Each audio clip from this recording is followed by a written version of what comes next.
So the Innovation Lab has been in existence for only a year and a half, but we see ourselves at a very special time in which we can help large corporations, nonprofits, and others to understand two basic big themes that this conference is going to be about.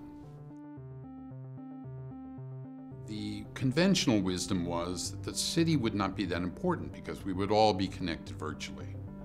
But we see just the opposite happening. We need to build new tools to help manage cities, to help people in cities work together.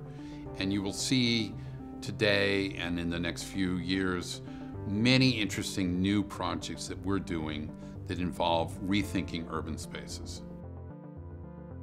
Partour is a mobile urban innovation that connects us back to physical space. So much of technology takes us away from our own streets and neighborhoods. The Partour project uses our own cell phones, our own devices, to connect back to physical neighborhoods and urban spaces.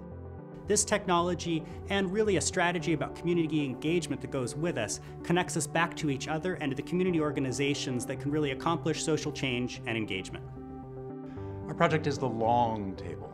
It's a multi-user interactive installation that's designed to be installed in high-traffic public locations like lobbies, museums, even malls.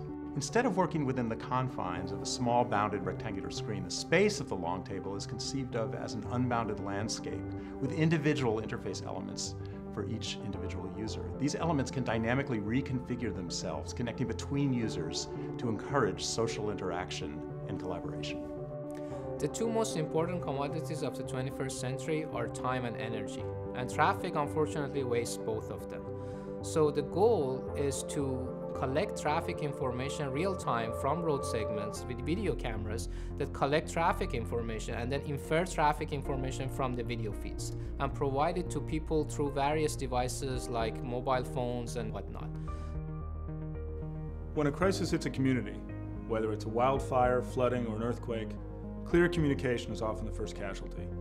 Crisis Connection is a platform that allows citizens to transmit information about what's happening to them in a moment of crisis. That enables the fire department, ambulances to see where help is needed most. It allows news organizations to understand what's happening in the community. And by putting all this information on a map, it lets every member of that community understand the bigger picture of what's happening to them. Participatory culture, the space where the person who is involved in being both an observer, a user of culture, a user of content, and a maker of content. Everywhere from the analysis of Twitter sentiment in politics and pop culture to the ability to rethink how education is delivered. This is incredibly important work, and we see it only expanding in the next few years. The purpose of the Twitter Sentiment Analysis project is to analyze Twitter traffic and to use that to try to understand real-world events, to see how this gives us an indicator of people's attitude, of people's reactions. If this works, if we're managing to get accurate measurements of sentiments or accurate linkage to events, this will give us a new window to understand how events happen, how people react to them, and how their opinions get formed. Flotsam is a transmedia play experience that encourages both children and adults to step into the world of our oceans. Extended into multiple mediums such as a dynamic book or an optic toy, not only does it encourage joint media engagement, but it also provides us a deeper look into the importance of reading in new ways and fosters both visual and oral literacy as a prime way for reading with each other. Play stands for participatory learning and you. And we use the term play to describe the centrality of play as one of the most basic human mechanisms for learning.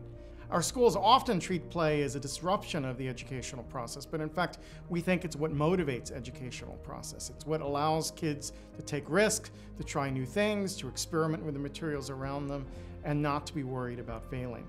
With the playground, we're trying to bring those elements of playful learning into the classroom. We're trying to create a toolkit which allows teachers, students, community members to create and share collections with each other. By far, the fastest growing platform has been the tablet. What we see here at the lab is a tremendous opportunity to build new audiences and new audience experiences by bringing together content from different media into one experience using the second screen, the tablet, and the television together to create all sorts of amazing new experiences for the audience.